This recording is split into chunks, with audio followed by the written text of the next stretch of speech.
Okay. Thanks everyone for tuning in today. We're excited to be chatting with Sachin Jugwanth. You are an experienced resources, mining and manufacturing industry manager with a background in global technology, program development and strong leadership experience. Previously, we reported to Sachin as a job share role, and we're wanting to chat to you about your initial thoughts, Sachin, views and tips you have for other leaders within organizations. So welcome, Sachin. We're extremely super duper excited to have you on today's podcast, and let's just jump in and get started. Whilst we do know you very well, we'd love our listeners to get to know you a little more about you, and we'll get into the meaty stuff shortly. Cool. Thank you very much. It's awesome to be here. We've been hanging out for this one for a while. So absolutely. We'll crack on. We've got a number of questions here for you, Sachin. Now, we know you love to talk, but we're going to keep you to a time limit. So the first one is that you currently live in Singapore, but we do sense there is an accent. Where are you originally from? I'm actually originally from South Africa, the land of sunshine, biltong and braai. Interesting you say I have an accent, because it's not an Afrikaans accent. No, definitely not. No. When we first met you, we were like, where's he from? Yeah, and then when we heard, I was like, oh, I wasn't expecting that as an answer. Yeah, most people don't expect I'm from South Africa. Some people think I'm from Australia, some people from India, some people from Singapore. So it's kind of surprising when you tell them you're from South Africa. They're like, oh, okay, but you don't look South African. I was like, oh, that's interesting. And you don't sound South African. Classic. That's cool. The next one, this is the exciting one. So get your super duper excitingness on. Tell us 3 super interesting things about yourself. We know you love cars. And whiskey. Well, that would have to be super interesting. Let me see. I think the most interesting thing would be my family, right? My daughter's 17, my son's 14, and my wife looks like she's 20. So I'm generally the odd one out in that crowd. But my son is disabled. So he's 14, but mentally equivalent of a 5-year-old. So the brilliant thing about that is I get tons of love, hugs and kisses on a daily basis from my little toddler. And not your teenage daughter. Oh, yeah. Well, I have a teenage daughter. She loves me. I don't know if it's 2 bits, but she does love me. Yeah, you guys know I have a mad passion for cars, especially rebuilding and restoring old cars. So I have a fairly large collection of them back home in South Africa, mostly old Fords. And I'm looking forward to going back and tinkering with them soon. I'd like to think I'm pretty handy in the kitchen. I could cook just about any dish. I'm also capable of writing oodles of Elizabethan era poetry. Weirdly enough, really? I understand Shakespeare pretty well. Something we did not know. Yeah, that's a good one. We did not know that one. Love it. I thought I'd add something that you didn't know. I also like tattoos a lot. My wife not so much. So I'm just waiting till I'm old enough so I can get some more. Oh, you do have tattoos. Oh, okay. I only have one, and it almost led to a divorce. So the second one might be a divorce? No. When I'm old enough, it'll be fine. Oh, okay. Old enough, and then you'll be wrinkly enough. Yeah, I think it might be better then. So they still look good. Cool. Awesome. We spoke about earlier your background being in the mining industry in technology, but do you want to sort of dive into the background and what fields and roles you particularly enjoy? Sure. Let me see if I can summarize this. I mean, I've been 17 years in BHP in a couple of companies before that, but I think primarily I started off as an artisan, as a tradie, as you guys would know it. As a millwright in South Africa, and a millwright's literally a combination of electrician, fitter, rigger, all sorts of things in one, and kind of a shift worker. So you kind of make sure things keep running from a breakdown perspective on a daily basis. So that's where I started off. I made a commitment to myself very early on that I didn't want to become an old man swinging tools. So I decided that at least every 2 years, I wanted to change role, at the latest every 5 years.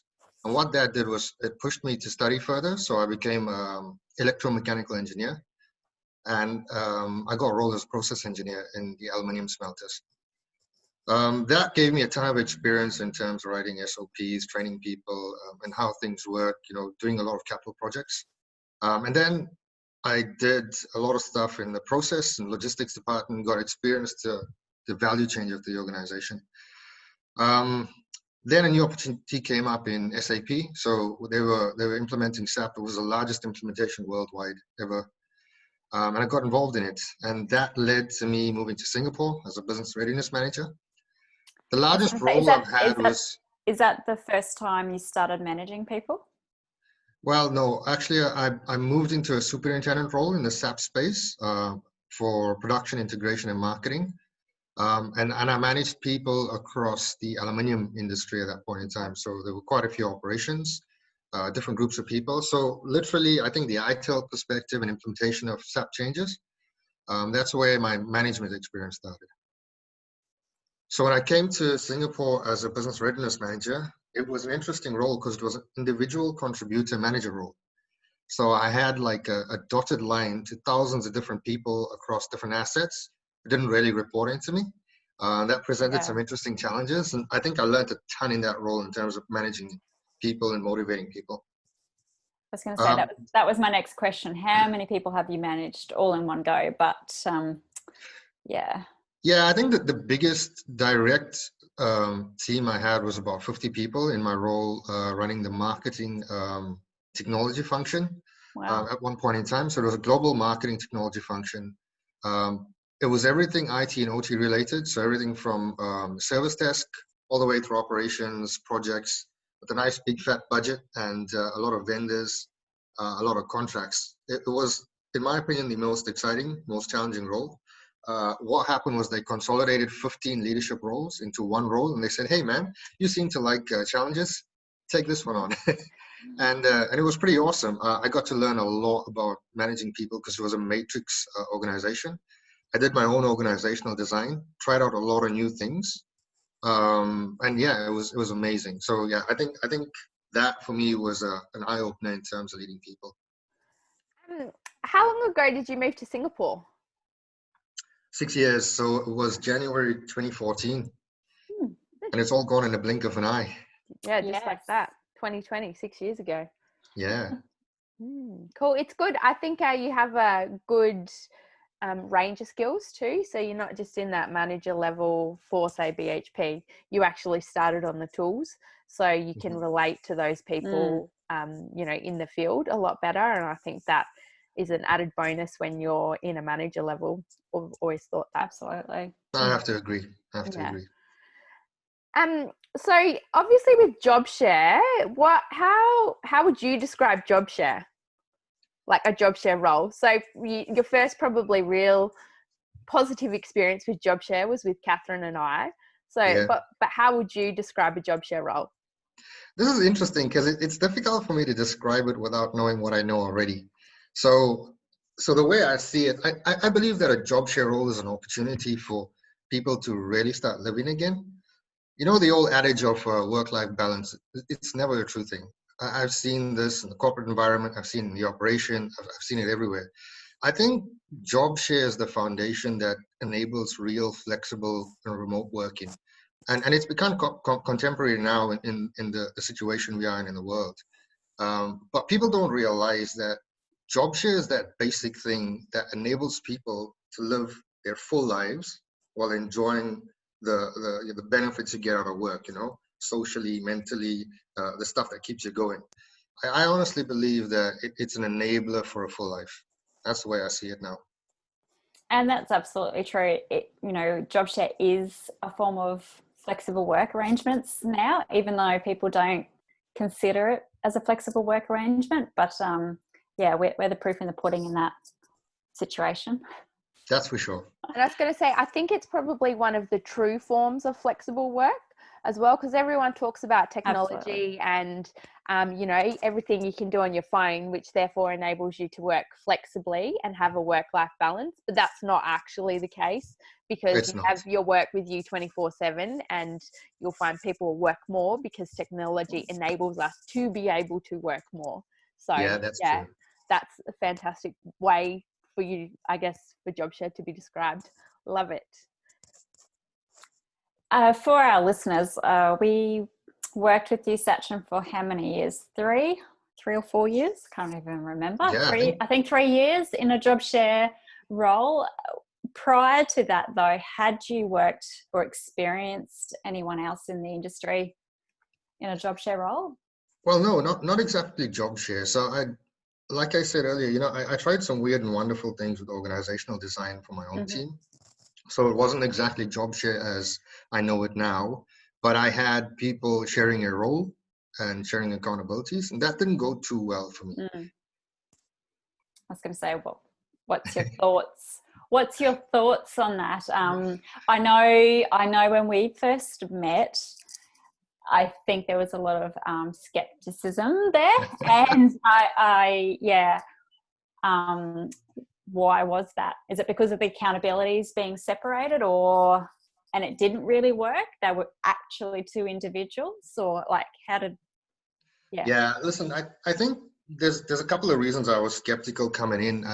The first thing was my prior experience. I mean, for me, I found that dual accountability generally turned out to be no accountability.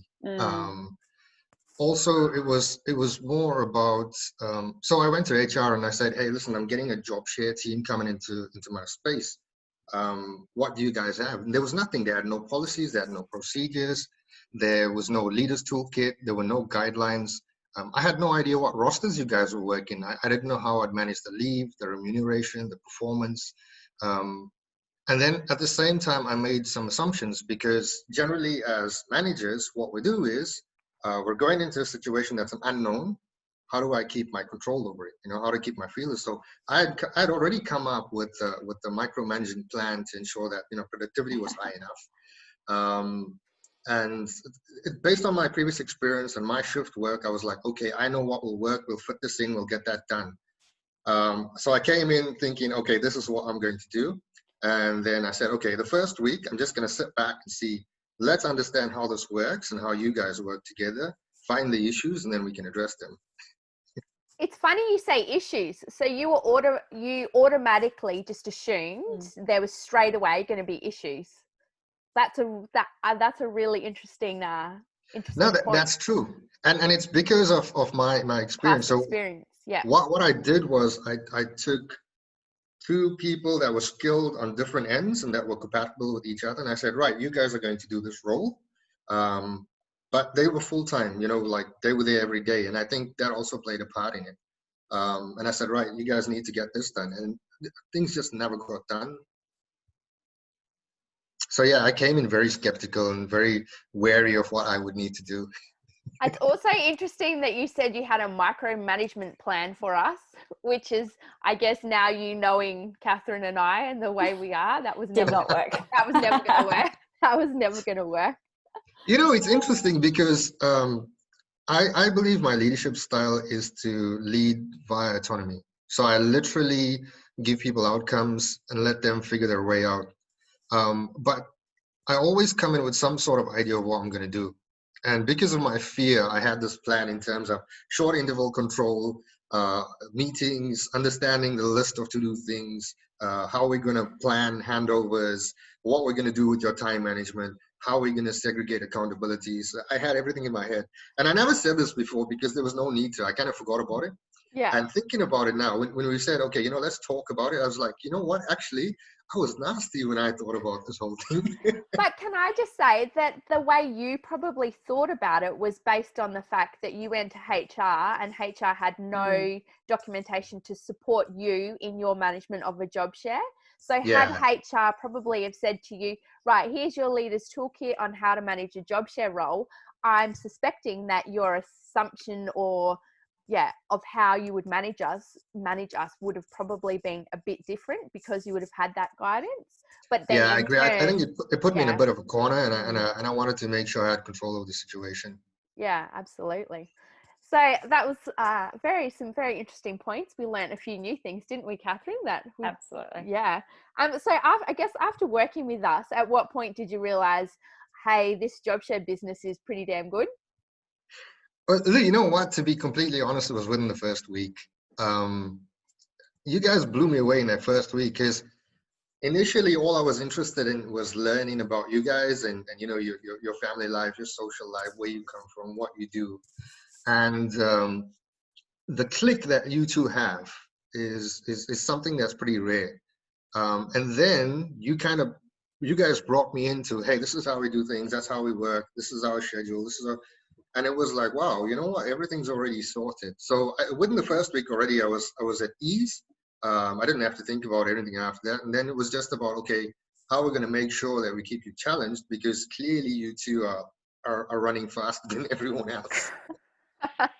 I guess we had a year and a half of working together, but when we were initially put into a job share role, again, we had no guidance, no assistance, nothing given to us from HR. And I think it took us a few weeks to sort of go, we need process, we need some structure around how we operate, because we were both sort of struggling, even though we were getting somewhere, but we were struggling mentally with that. So yeah, coming into then working under you, we had that shift changeover. We knew on a Friday we did the notes to you and gave you an update. We met together. We just, made most of our shorter week. And You guys were on another level. It was so refreshing to get into an environment, work with people that just knew what needed to be done in a corporate environment, or what needed to be done to ensure that your accountabilities were met and that it was communicated. I find generally, and weirdly enough, in a corporate environment, it's like you're going back to school when you're working with people, because people don't understand their accountabilities and what they're supposed to do, and you kind of have to guide them and motivate them along the path. So I think the fact that you guys had figured everything out before I got there was brilliant, because I would have messed it up. I think too, this day and age as well, like you said, everyone in the corporate environment needs to, I guess, have that accountability and know what they need to do. Something our takeaway from corporate environment, the idea of a deadline is out the window. So whilst at school you have a deadline and there's consequences, in the corporate environment you have a deadline. Katherine and I were like, we have a deadline. Other people were like, I got a deadline. Whereas we felt that we were accountable for each other. So if I didn't meet the deadline, I was letting my counterpart down. So, and I think that's, that's an advantage to an organization, but just keeping that. I completely agree. You've nailed it on the head. That is exactly the beauty of the shared role, is that your accountability was to each other before it was to anyone else, anything else. And that's what your motivator was. And ideally, in any environment, when you have direct reports, you have to identify their motivators, and the motivators have to be real motivators. And if you can't identify them and trigger them, you're just not going to get people to do their work. You guys have the accountability to each other, and that internal motivator is something that there's nothing that can come close to it. And that's another thought too, is that I think it's really important. Doesn't matter what industry, what role you are, having that mentoring, that mentorship, business coach, whatever it is, they keep you accountable. And I think it doesn't matter if you're a high roller and you know everything, having someone to mentor you just gives you that extra push to really thrive. That extra accountability. Definitely. I guess too, with Katherine and I, we were both always of the opinion that it was never it was always we. So, and therefore that's where that accountability comes in as well. You're not a individual person. You're actually, when we say I might accidentally say I, but I in turn mean both Katherine and I, And it took a long time to educate people, because they'd be like, I'll just chat to Kristy when she's in next week. Well, no, we're the one role. We're in this together. And it took it took years, but once everyone knew how we operated and how well we operated, then there was never a, I'll talk to Katherine, I'll talk to Kristy, whoever was working that day. Yeah, we could both, you know, easily answer the questions.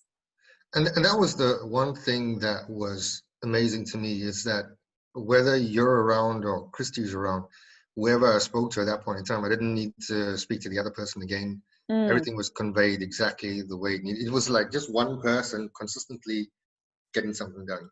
An automated, well-oiled machine. Exactly. Yeah.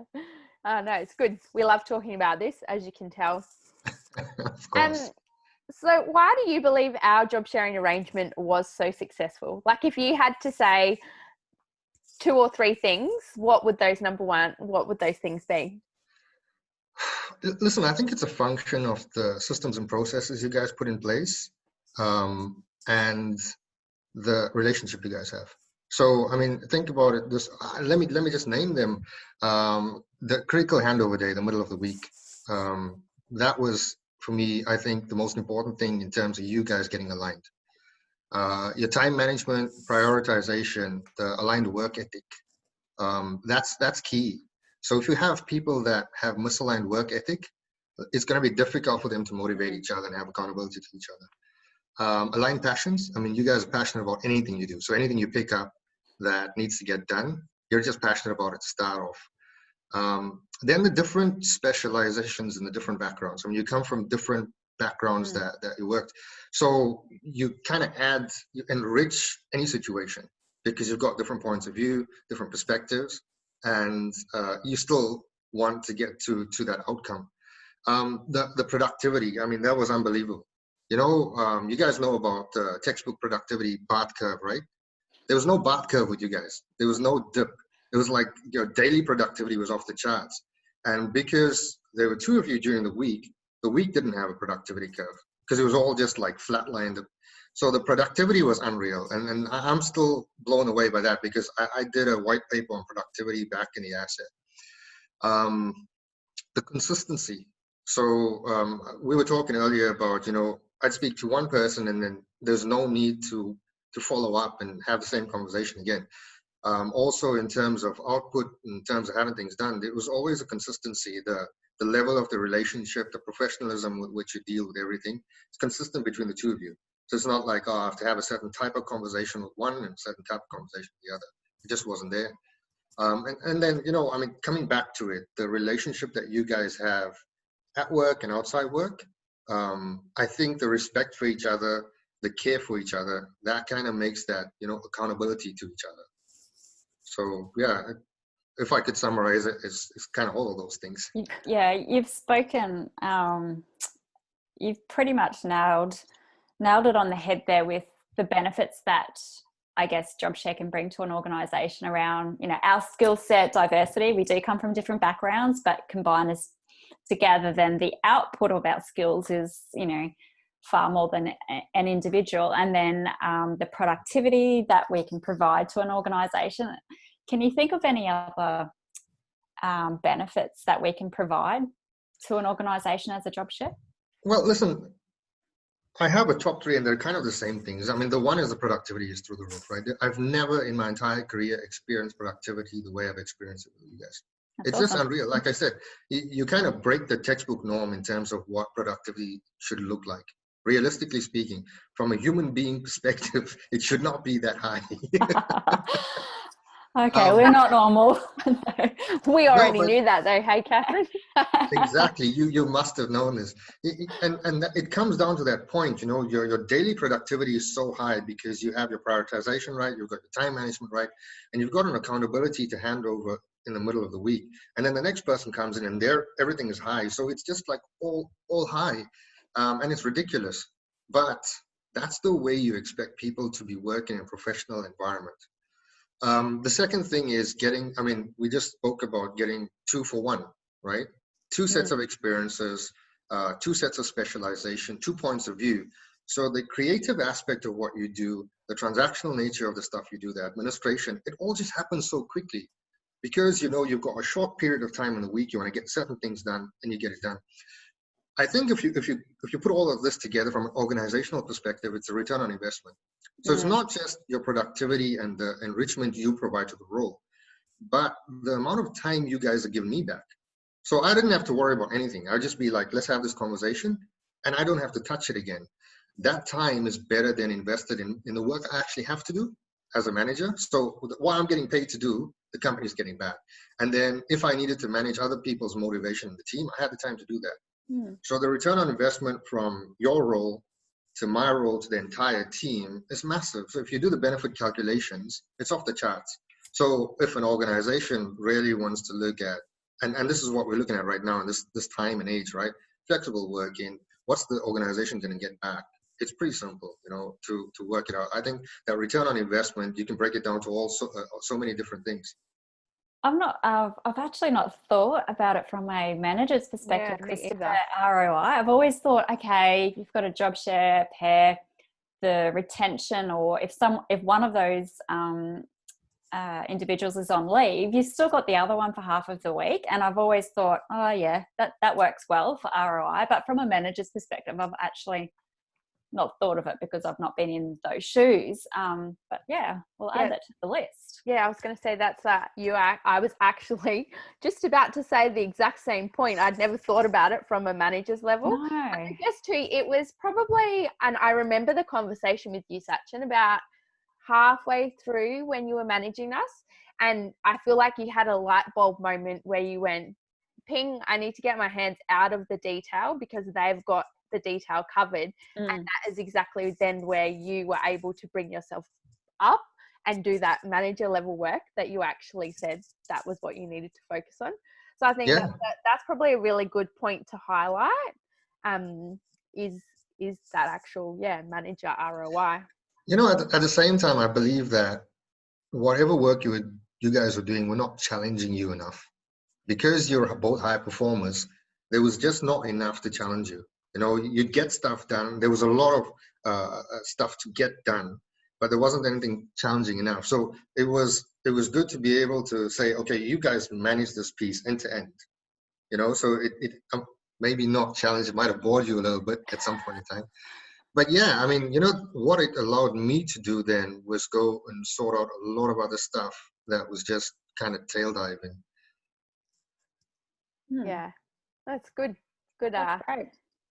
You gave us some additional thoughts as well, and that probably leads into what are your having not managed a specific job share prior to us and now having managed us, what would your top 3 tips be for a manager going into manage a job share position? Yeah, I think this one's pretty easy. To start with, I would say, allow autonomy and identify the motivators of the individuals. Because what you need to do, a successful job share in my mind comes from the commitment of the individuals to each other. It's not the commitment to the organization or the role or to their salary or their bonus or anything else. If you can identify the motivators of the individuals in the job share role, and you identify that the commitment is more to each other, it'll be successful. If it's not difficult for you to get to that point, because people motivators in psychology, it's a very simple thing for leaders. It's about understanding the motivators and getting them together so people have an accountability to each other. So that's the first thing. The second thing is you need a magic recipe. You need to know the processes, the tips and the tricks. And I believe Biz Design Screens have kind of pulled this together from your experience. So if somebody really wants to, they tap into you guys and say, hey, listen, what processes do we put in place? What do we need to do?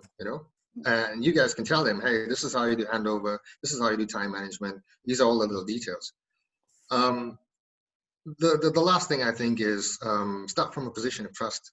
We generally, as managers, and I say managers, not leaders, as managers, we start from a position of what's the biggest unknown and how do I control it? So I would say starting from a position of trust and allowing a job share team to actually show you what they're capable of is where you must start from there.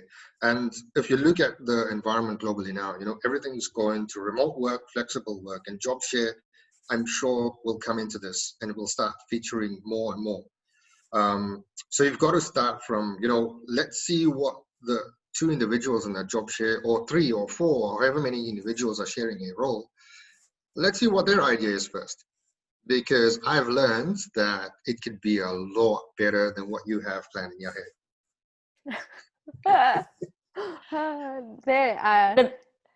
I was going to say, the $1 million question, would you recommend job sharing to other organizations? Almost definitely. Yeah. The experience with you guys has changed my mindset on a ton of stuff. Like I said, I literally wrote a white paper on productivity for the first team as a superintendent that I was working on. And I know what the textbook is for that. You guys kind of smashed that, and that didn't make sense to me. So I would definitely recommend it. I think the return on investment for an organization is unreal, done in the right way, because there are wrong ways to do job share. There are ways to get people in a job share and then crush their hopes and dreams in a way that will, it'll just eliminate all the benefits. In fact, I've got a ton of business ideas that I'm starting up, and I'm going to come back to you guys and say, right, okay, listen, this is what I'm doing. How do I implement job share? I literally feel that it really changes the dynamic. I completely agree, and I think the awareness of job share is just not out there.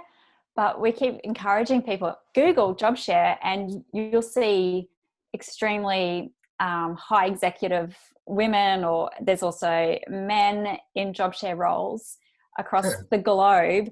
And I think Australia is just behind the times. We know that here. I believe that the contemporary issues we're dealing with at the moment are mental health.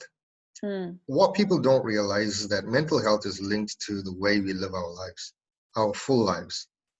Job share is that one tool in an organization that allows you to improve mental health, because people have more time to themselves and to their families. Look at family units and early childhood development that want their parent or their caregiver or their guardian to spend more time with them. This allows it, more time for exercise, more time for relaxation, more time to do the shopping, right? Do the banking, get all those little things that you kind of pigeonhole into a weekend out of the way, and then you focus that short period of time at a high level. It doesn't drain your energy as much.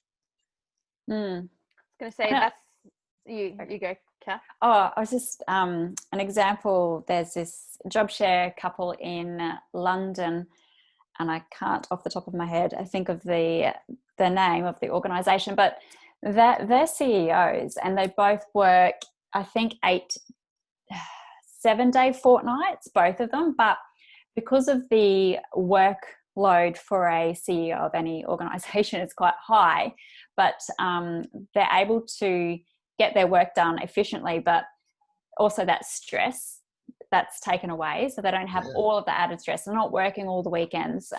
It's interesting to see it in that way, and then they've got that diversity skill set to run a large company.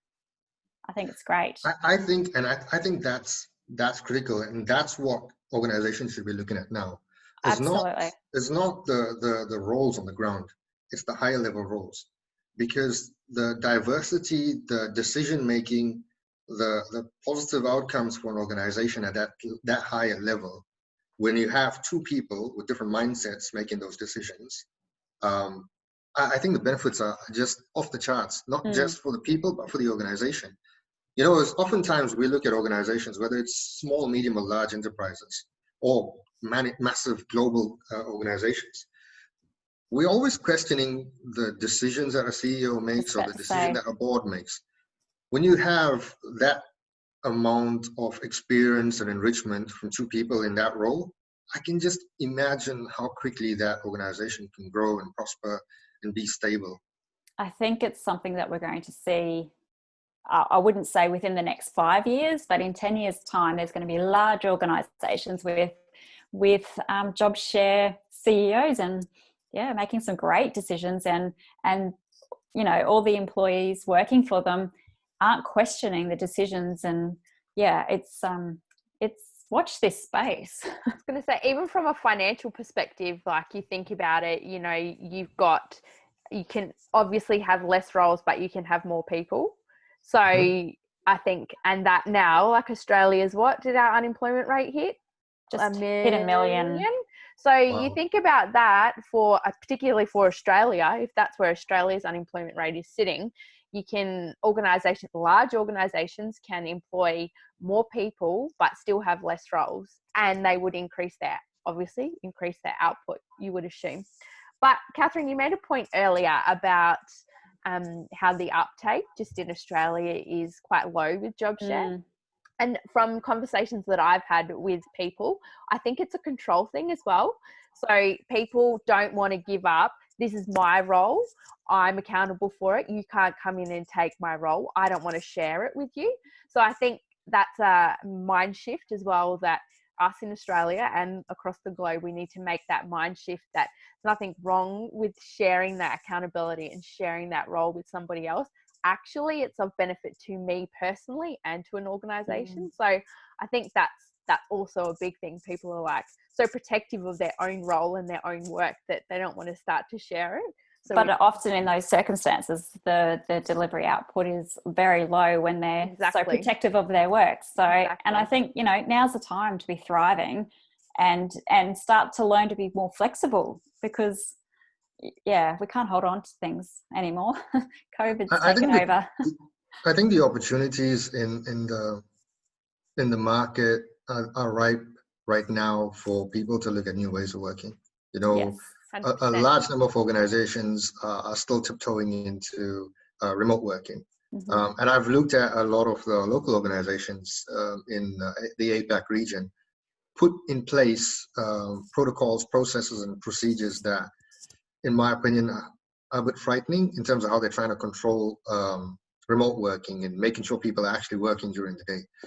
So the mindset shift, I think, is pretty clear. And I think from if you look at the Australian government looking to employ more Australians locally, this is something they need to look at. I mean, you spoke about the numbers. You can employ more people even with less roles, and that's just the numbers. But I think once people start to see the benefits of what this does for an organization, no matter the size, they'll start to then look at, okay, how do we do it? When can we do it? And that's going to happen very quickly. Yeah, I agree, for sure. So lucky last question before we wrap this up. This one is a goodie. I love it. Of course, I came up with it. How much did you love working with Katherine and I? What's the number? It's okay. You don't have to. It's okay. You don't have to answer it. I just wanted to throw that in there as a doozy. No. Listen, I would seriously like to answer that, because I found that the working relationship with you guys is something that I think every leader would dream of, in terms of having ideal relationship with a bunch of people just working. And it's not just the relationship, but it's about how you guys changed my mind on a lot of things that I thought were set in stone. I really, and I don't think you guys know how much I miss working with you guys. It's like if you want to get something done, it just gets done, you know, and that's ridiculous. But at the same time, it's so much fun, and there's so much of energy and excitement and passion in terms of just working together. So I think beside the job share perspective, it's just your personalities and your work ethic and the way that you guys work. I really miss that. I'm not sure I'm going to experience that again, but we will try and implement the learnings from what you guys have got together and see if it works. Because I literally think that this is something that that can be rolled out at scale, different organizations. So yeah. Look, well, I'm sure we can come up with a weekly podcast that a lot of our followers would love us to chat about all things fun. We'll find something to work with. Oh, definitely. I mean, listen, organizations can learn so much from what you guys have learned in the last couple of years. And I just wish that everybody would actually just dial in and pick up off, hey, these folks know what they're talking about. They've done it. They've been so successful in it. It's It's unreal. crazy. We're actually so bloody passionate about it. I mean, it's job share. Like, it sounds boring, but we're like, this is the revolution. Like, this is actually call it the job share revolution. And that's what it is. We're crazy. You know, but, if I think about human resources globally at the moment, you know, everything's being automated. We're trying to automate HR processes. We're trying to add some robotics into the processes. If HR organizations and organizations' HR functions took into account, you know, getting this in place for their organization before they just allow, you know, people to just come up with a way of doing it, it's unreal what they can achieve. And I think you guys are in a position to be able to articulate it. You know, you should package this as a product and just sell it online. It's like, So here's your 1, 2, 3 step. And this is 100% why we are doing what we are doing. Number one, we love working together. Number two, we are super passionate about job share. And number three, we work for a big global mining organization, BHP, that had no job share processes from a HR perspective in place. So we were like, if such a large organization doesn't have those processes need to be written. So yeah, that's why I guess we had a light bulb moment and we were like, we got some awesome stuff to share. And on that note, we have developed a online training course, which is actually available now. That you can purchase. Brilliant. So it's called Escape the 5-Day Work Week. Oh, yes. I have seen that. So yeah, we have done that. We've done it from a individual's perspective. So if you're wanting to, you know, reduce your days, but we've also done a larger scale one for organizations to try and implement job share within their organization, and just giving them the tools, the templates from a manager's perspective, from an individual's perspective, on how to job share. So we've just been quite successful with some of the larger organizations within Australia. So yeah, it's quite exciting. That's brilliant. So how do like just average folks, organizations kind of get a hold of that stuff? Do they have to reach you guys, get it on LinkedIn? Look, it's on our website. They can contact us, but we've just need to ramp up our marketing. Yes, so the individual course is 100% brilliant. Available through our website, bizdesignqueens.com.au. Jump on there, and then for larger, like, comment, share, get it across your socials. Yes.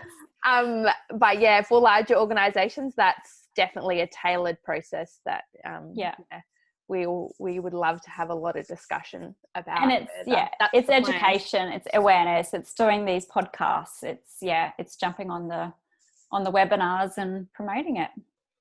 I'm pretty excited about the stuff you guys are doing, as I'm looking at going into management consulting for large, medium, small enterprises.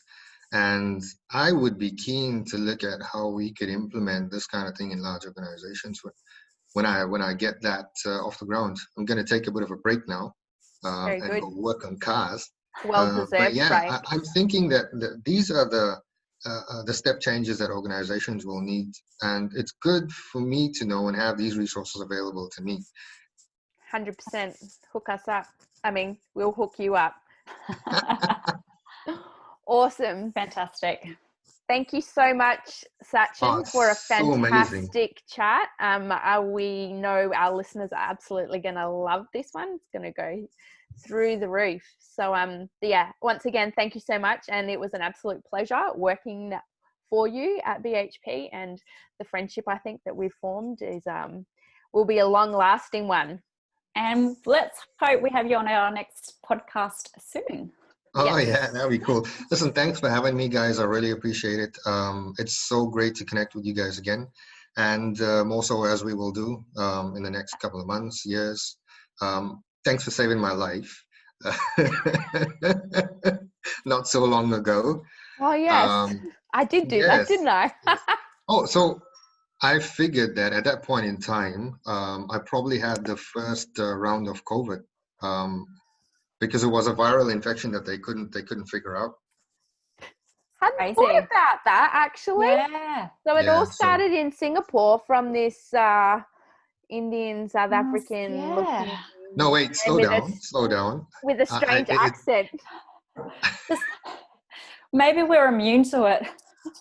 Yeah, maybe you guys picked it up from me and got immune to it. No, look, when you look back at it, ticks all the boxes. For sure. All right. Yeah, it's a Great. bit crazy. All right. Thank you Thanks so for your much. time today. All right, We'll it's been chat awesome. soon. Thank you guys. Sounds good. Bye. Bye.